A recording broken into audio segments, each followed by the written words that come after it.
Tonight on Haunted Homes, we visit a house in the Midlands. In Casey's room, I'm feeling a little bit nervous. The family believe their home is haunted and have often fled in terror. You're sick. I felt as if I were being touched on my hair and on my face. To be honest with you, if it don't get sorted out, I think Heather will lose it. Can psychic Mia Dolan rid the house of the family's demons? Very strange feeling. It's like the whole house is starting to tip. This is ridiculous. I'm feeling it in here as well. It's a man. Has a mark around his neck as if he's been hung or strangled.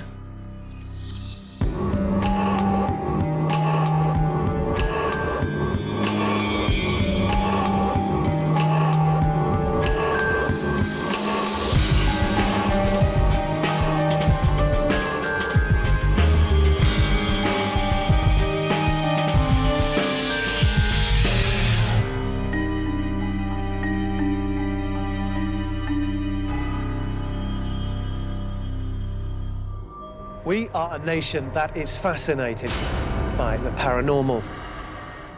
68% of us believe in the existence of spirits, and that an amazing 1 in every 10 of us actually believe we've seen a ghost.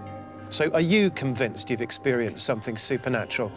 Tonight, a terrified mother has asked us to investigate the eerie events unfolding at her terrace home just outside Nottingham. She claims that a ghost is talking to and terrorising her 5-year-old daughter. What does Casey want? That toy. Brat's toy, dear. Yeah. Heather Harris lives with her daughters, Carly Beth, aged 5, and Casey, who's 2. They claim that they've been living in a haunted house for more than a year, continually disturbed by unexplained footsteps, objects being moved, and voices. Heather and her children have fled the house on many occasions. I don't like staying here because I'm frightened. My children are frightened. Heather has turned to her sisters, Tracy and Jane, in desperation. On a number of occasions, she's arrived terrified at their houses in the middle of the night. When Heather first told us about it, we just used to look at her and giggle a little bit, you know, yeah, righto. Just didn't believe her. And they were like saying, oh, it's all in your mind, and I started to think that. But then when we started hearing it for ourselves, then obviously we did start believing her. The Harris family seemed terrified by the growing paranormal activity.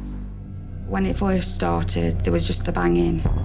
But now you're getting grunting and growling, and you can actually hear the voices. Little children's footsteps running across the landing. You feel as though you're being watched, and I've got this phobia about being pushed down. A couple of Heather's friends have been pushed downstairs. The children have been pushed down. It was Casey's first birthday. She were playing upstairs and I heard an almighty bang. They believe Casey was mysteriously thrown down the stairs. I got a safety gate what was shut. She came through the safety gate and onto the floor. Heather was thrown into blind panic when the child seemed to be pushed down the stairs for a second time the next day. Her right shoulder went first and I tried to grab her T-shirt, but it was as if she were pushed then, and she went all the way down the stairs. But as she did the bottom, she stood up and looked at me and giggled. Disturbing events are then said to have continued to happen, but this time they centred around Carly Beth. The sisters, they say, heard something very sinister over the baby monitor when Carly Beth was alone in her room. I've actually heard whispers over the monitor. Carly Beth actually speaking to somebody, and you can actually hear the other voice talking back to Carly. Heather is getting more and more worried about her children's safety and needs to know what these voices are saying to her daughter. These have been conversations, but really quietly, so we couldn't catch what they were saying. Now alone, Heather believes that Carly Beth is becoming more obsessed with the people who she says visit her in her room. So children have imaginary friends. It's only just lately that I have started to believe that she is actually seeing them. But is it really just Carly Beth's imagination? The other day when we came in here, she said that there was a girl around about 8 with a white dress on with blonde ringlets in her hair, but had come and were playing with her. She said her name's Chloe, and that Chloe started to frighten her. Carly Beth said that she didn't like her anymore. Tracy believes Carly Beth is terrified of something in her cupboard. We went upstairs and we went in Carly and Casey's room and we seen the boiler doors shut and wrapped around with a ribbon. Carly Beth had had it that tight we couldn't undo it.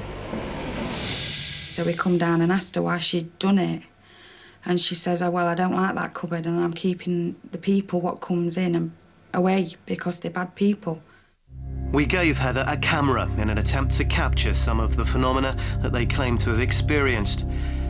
Petrified, the sisters brave to record in what they claim is the main centre of the activity, Carly Beth's bedroom. We're in Casey's room and Carly's, and I'm feeling a little bit nervous. I'm just going to set it up now. At 9:30 p.m, they positioned cameras in the children's bedroom and on the stairs to see if any activity would be recorded.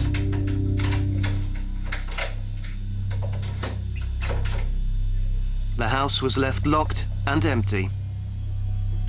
Soon afterwards, the camera recorded some unexplained sounds.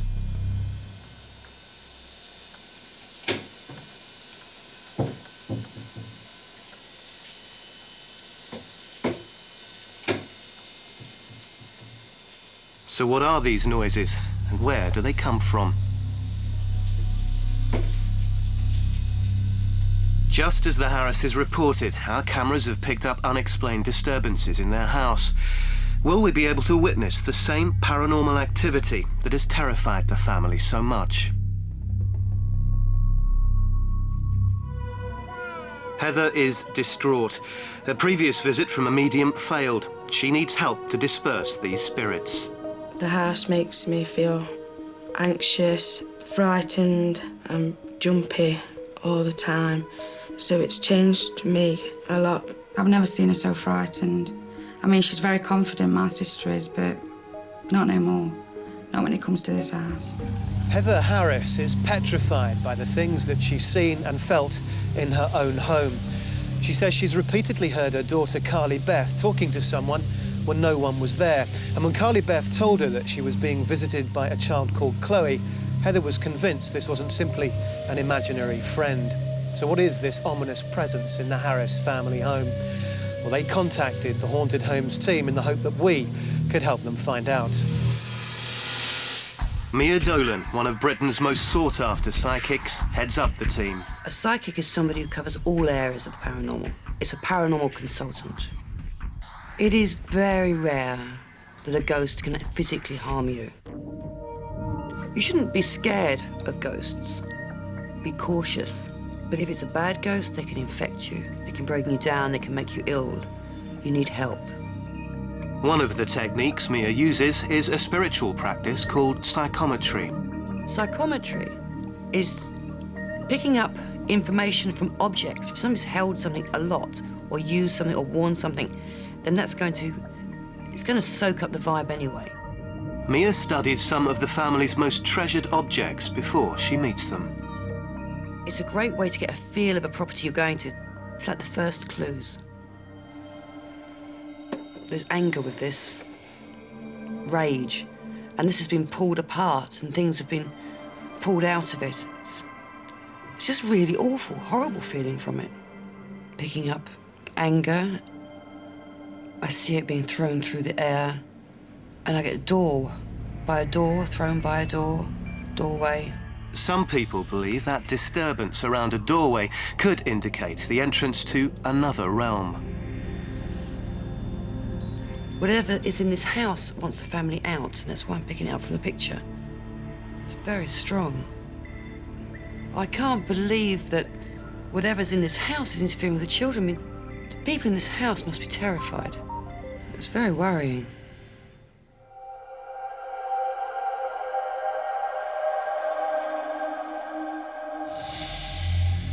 Psychic Mia Dolan says that 80% of the people who contact her actually don't have a ghost at all. Faulty electrics or a dodgy boiler are more often to blame for what's initially unexplained activity. But she says that's definitely not the case with Heather Harris. In fact, now she's had a chance to have a look at Heather's possessions, she claims the situation is a whole lot worse. She says that she's picking up on a powerful sense that someone or something is trying to drive the family out of their home. So what will Mia uncover when she finally visits the house? I felt as though somebody was stroking both sides of my face. No, I don't like it. My body feels like it's been on a fairground ride. Scared and nearly out of her mind with worry, Heather Harris is convinced that ghosts are visiting her home and talking to her daughter, Carly Beth. She's already called in one medium, but says the problem's just got worse. She's now desperate for help. So, is the ghost real or just in the imagination of a tiny child? The Haunted Homes team has agreed to take on the case and will spend the next 2 days examining the facts to see if this really is a genuine haunting. As Mia arrives at the house, she has no idea what is in store for her. The only prior knowledge she has are what she's gleaned from the psychometry objects.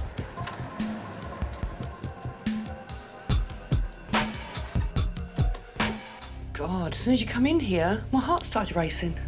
Mia claims to pick up that there's something extremely unstable about the house. God, it's so heavy. It just feels the whole thing's sinking. Tears, anger, crying, a growling, deep, guttural noise. And there's noises coming from the chimney. As Mia makes her way upstairs, she says the house is having a dramatic physical effect on her. It's weird, I'm starting to shake. Mia reports feeling increasingly sick as she approaches the children's room. Oh, it's very strange. The place seems to be rocking to me now. It's almost, you can feel the energy wanting you out of the house. It's like, it doesn't want you in here. It's feeling very disorientated. It feels dreadful. And I really can't see how anyone could possibly live in here. The Harris' home seems to have had a disturbing effect on Mia. It's now time for our other experts to investigate. Mia is accompanied by our very own paranormal investigator, Mark Webb. I became a paranormal investigator back in 1996, and over 9 years, my fascination hasn't dwindled at all. Skeptic Chris French, Professor of Paranormal Psychology, will look for a rational explanation. There's some very interesting recent research that has suggested that locations that have a reputation for being haunted may actually show unusual activity in terms of electromagnetic fields. Perhaps in susceptible individuals, this unusual activity can in some way directly cause them to have a sense of presence. Chris and Mark are keen to investigate the house. Heather takes them to what she considers the main problem areas. I have a baby monitor in the kitchen. You can hear a lot of the things coming off the baby monitor. Can you actually make out any of the words? Or? No. Heather runs Chris and Mark through the terror on the stairs and in her bedroom before taking them into what she believes is the most haunted room in the house. This room is Carly Beth and Casey's bedroom. Children. Yeah. Carly Beth has tied this door with a ribbon, and she told me that they was coming out of there, so she was locking the door. Did she say what she thought they were? No. She called them her friends. Right, OK. In general, are the kids kind of very frightened by what's going on? It's Carly Beth mainly, but she'll come up here, but she'll only be up here for about 15 minutes and then she'll come running downstairs. Sometimes she's been shaking. She's got herself into quite a state. So what will be interesting to me is to see whether we can actually pick up any of these phenomena tonight when we've got actually cameras and recording equipment. If we get something happening tonight, then that'll be really intriguing, but I'll wait and see. After Mia and the experts have toured the house, Mia meets the family for the first time to let them know her findings. I must say it's the most strangest house I've probably ever been into. The pool's upstairs. And so I went upstairs, I went into the front bedroom, which I take to be your bedroom. And on the bed, it's as if pressure, as if I can't move on the bed. So I should imagine you felt pressure there, or very paralysed feeling. Mia describes Carly Beth's relationship with one of her imaginary friends, Chloe. I've got a child, a young child, talking about somebody, their friend. A child has picked something up in this house and spoken to somebody, a spirit. Mia says she's repeatedly getting the image of a doorway. I think it's nearly like a void. It's like it would suck things in. It's live. It's like left door open. So you're going to have lots of things going on. Could this house contain a route for spirits into our world? But at the bottom of it all is just one thing. And I wouldn't leave this place without getting rid of it. It would be unfair. You couldn't live in it. So you're going to stay with us for the night? Yeah. Yeah? Yeah. I'll be here. Seemingly, Mia's been accurate with her findings. I didn't really expect her to get everything right on first time that she's seen us, but she was brilliant. Mia's made the girls feel more relaxed. However, she says there's something very menacing in the house. Heather Harris lives in constant fear of something that she believes threatens to harm her children. Determined to win her home back from whatever's occupying it, she's agreed to take part in a vigil with our 3 experts. But Heather is so terrified that her sisters have come along to offer moral support. It's 10:30 on the night of the vigil. Mark sets his paranormal detection equipment around the house. As this is the room that's reported to have the most activity, this is where we're going to concentrate a lot of our equipment. This is the Sapphire EMF. This will measure your electromagnetic fluctuations. And lastly, these are motion sensors. In addition to Mark's usual equipment, a thermal imaging camera has been set up in the children's bedroom. This will record temperature fluctuations, which some believe indicate paranormal activity. Just before the vigil begins, Mia visits the children's room. She is perplexed by the sensation she's picking up there. I have never been in a house that so physically affected me. I should imagine that the family have been torn apart by this. It's so important we sort it out. They can't live in that fear anymore.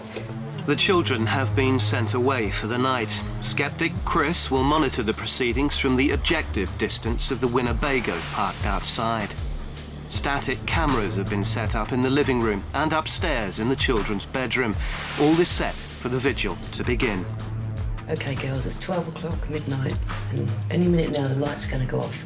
Don't panic, breathe, and relax into it, OK? Here we go.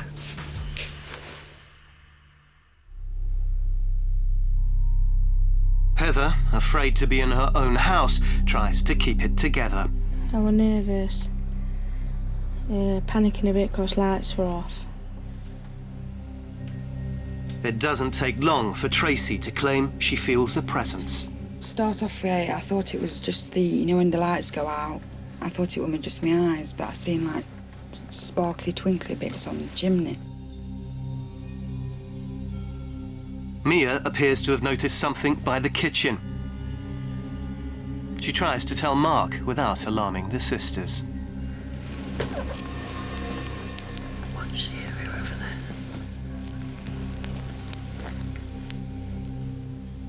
Heather watches closely as Mia seems increasingly enthralled by the movement near the kitchen.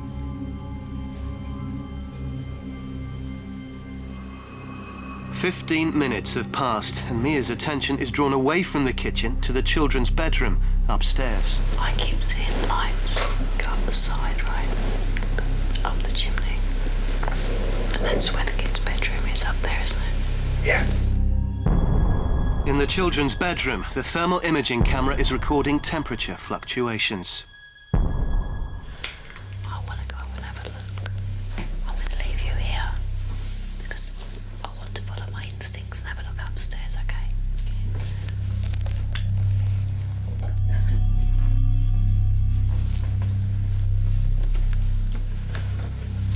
Mia says she's concerned with what she might find in the children's bedroom. When I was downstairs, I could see the things coming out the chimney, and I think the chimney's this bit here. Must be. So I just want to stay in here and see if it comes back up through. Okay. There's a horrible feeling in this room of that shifting. This room's got a definite feeling different to the rest of the house. I have to put my back against the wall because it feels like it's rocking.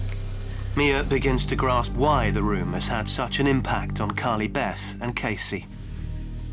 It's like an energy warp of some sort, like going into some sort of energy field. If you got your meters in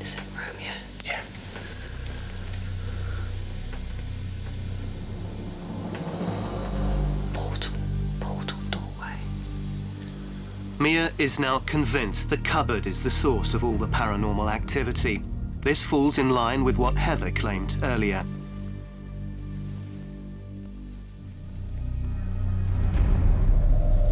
After 5 minutes in the room, Mia says she feels really ill. My chest feels really tight, heavy. It's like a headache, I feel chest, heavy chest. Meanwhile, downstairs, the sisters also say they feel unwell. I felt sick, headaches. My heart started racing. I got a real bad, thick head right in the middle. I just felt really, really sick. I'm starting to feel physically unwell now. After only 6 minutes in the children's room, Mia and Mark are keen to leave and investigate Heather's room. God, it'd be nice to get out of here.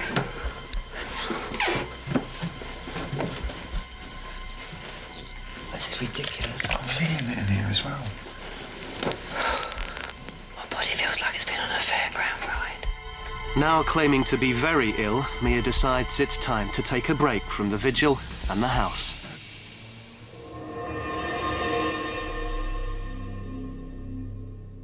The family retreat to the Winnebago for some questioning from Chris. Could you tell me what you experienced, if anything, during that first half hour? I suddenly went cold on my feet and my legs. It felt like someone who was playing with my hair. I felt as if somebody was stroking me both sides of my face. I had like a stroking feeling on the bottom of my leg. The sisters are displaying what some claim are classic symptoms of paranormal activity. Did any of you hear anything? Yeah, they were Yeah. a clinking kitchen. Right. And did you all hear that, do you think? Yeah. No, it's interesting. I'm going to go inside and have a look around myself and see what I make of it. Mia, now feeling better, is eager to talk to the sisters about her experiences. Certainly got a strange house. Whilst the house is empty, Mark and Chris go in to investigate. I have to admit that actually when I went into the children's room, I was standing there and I was deliberately trying to kind of make the suggestion to myself that the room was swaying, the room was changing. Then you could actually feel some of that. But to those kind of conditions where people are very stressed, tired, that's exactly the kind of conditions where those kind of suggestions are going to be very powerful. Having checked the temperature downstairs, Mark goes up to Heather's room. Temperature reading I'm getting in here is 21.9 degrees. So we've gone up by 0.7 degrees, I believe it is. Back in the Winnebago, Mia has an ulterior motive for talking to the sisters. I'm hoping you're going to come and have a walk round with me and see how you feel. Now, I can't force you to do that, but I'll hold your hand because I just like to see if you're having the same thing as me or something different. After some persuading, it takes everything Heather has to enter the house with Mia in the pitch black. Now, if you feel anything, I want you to tell me. What we're going to do in a minute, we're going to try standing up. Change your torch hand. Hold my hand. Ready? You can whisper it down again if you want to.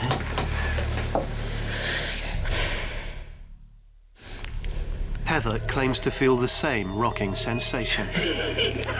You're rocking.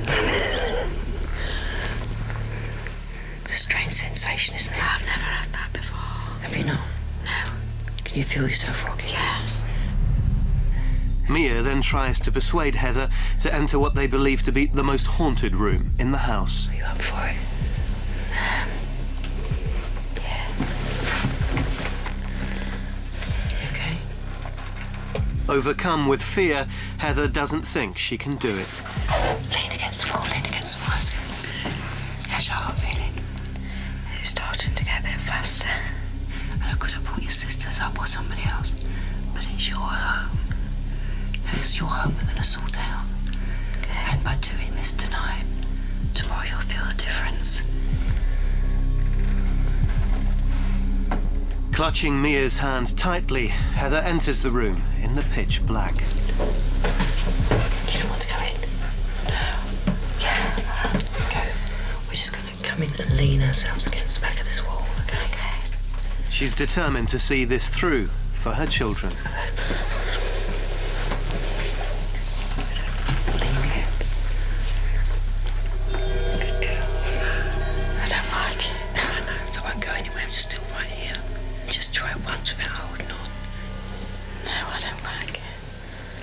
It's a very strange sensation, isn't it? I feel sick. You feel sick? Yeah. Good enough? Yeah. All right, we'll go downstairs. Okay.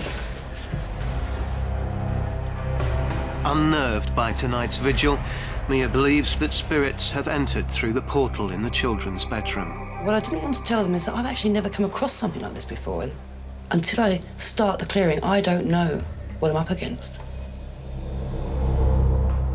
OK, I think the most interesting thing about last night was the reaction that we got from Mia and Mark when they were in the children's room. Mia in particular felt that the whole room was kind of changing in various ways, was swaying, and Mark too seemed to get kind of caught up in that. And I think what we were seeing there was almost certainly just the effects of suggestion. I believe that some of the ladies felt like their faces were being rubbed or stroked in the living room. Unfortunately, none of us were there to witness this. After the night's events, the two camps, sceptic and believers, can't agree. Mia, Mark and Heather all say they experienced strange rocking sensations, and Heather even asked to leave the house. None of that impresses Chris French, who remains an ardent sceptic, but even he can't provide an alternative theory to convince Heather. So, will Chris be convinced when Mia finally confronts the ghost? It's a man. He has a mark around his neck as if he's been hung.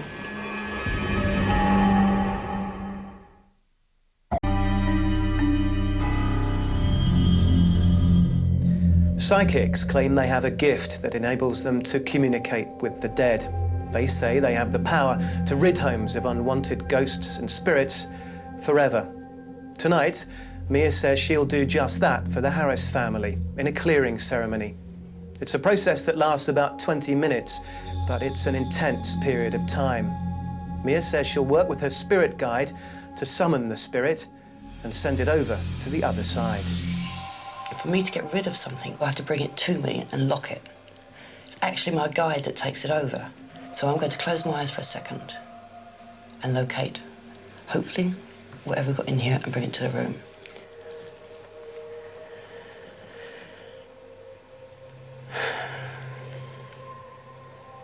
Okay, what I'm doing now is I can see the stairs.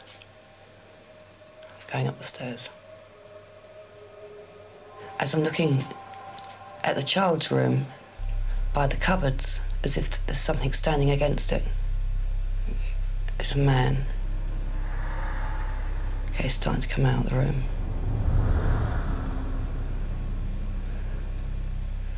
He's in the hallway. He's not wanting to come down very easily, just take a bit of time. Okay, top of the stairs. Coming down. Coming in. Okay. His name's Jack. Well, look, Jack. I think it's Pullman or Pull something. I'm seeing butcher's hooks. Slaughterhouse.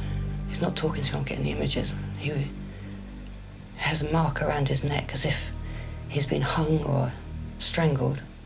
The feeling of upstairs of the rocking was at me. That was his way of trying to get me out. There's a hanging place near here. He doesn't want to go because he's still looking for the person whose fault it is while he's dead. Coming towards the table.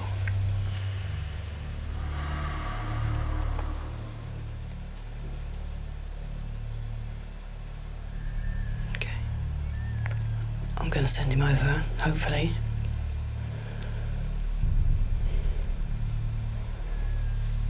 Mia says a prayer that she claims will send the spirit on a safe journey. De profundis clamavi, ad Domini, Domini exaudi vocum, miam fiant oras diu, intendentes invocium, deprecationis miae, sine creatus observabus, Domini questus denili.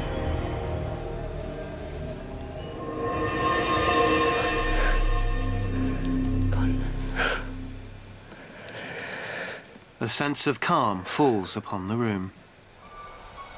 He wasn't getting at you. I think that you have been very unhappy, and you're able to see more than other people could see and hear more, and probably your sensitivity awakened it. But it wasn't directed at you. Nobody was trying to hurt you. Tracy is keen to let Mia know how the clearing affected her. My legs are really heavy, and then there were a draft outside of me as well. He actually came and stood right by you, but I decided not to tell you that. I know. I think I felt him. During the clearing, Mia says she spoke to a ghost called Jack, who told her that he was hanged near to the house. The ceremony was an intense experience, and Heather's sister, Tracy, says that she felt something or someone right next to her. Now, that was confirmed by Mia, who said she sensed a spirit next to Tracy. As for Jack's story, well, local historical archives couldn't provide a name, but it is true to say that hanging in this country was common until it was abolished in 1965. It's been 2 months since the clearing, and we've returned to the Harris's house to see if they're now happy in their own home. I do know that the person what was here before isn't here anymore because the whole house is lifted. I don't feel scared anymore. My heart don't race anymore. The kids are quite happy in the house. They go to bed. Carly Beth says her imaginary friends are gone. Carly Beth is now saying we used to have friends here, but there isn't any anymore. Because Carly Beth's saying that, it's making me feel a lot better.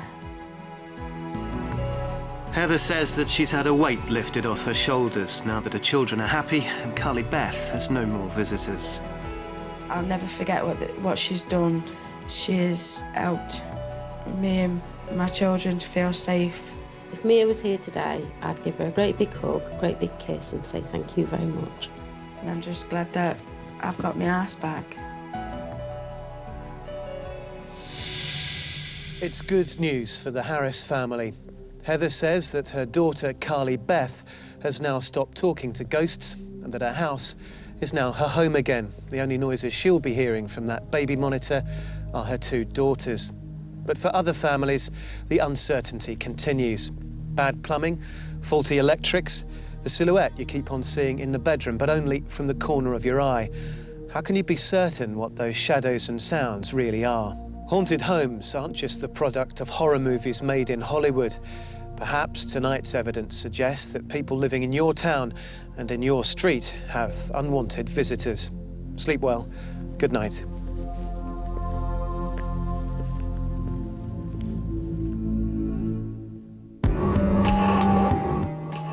Friday at 8:30, it's back with tens of thousands of aspiring singers, all hoping to impress.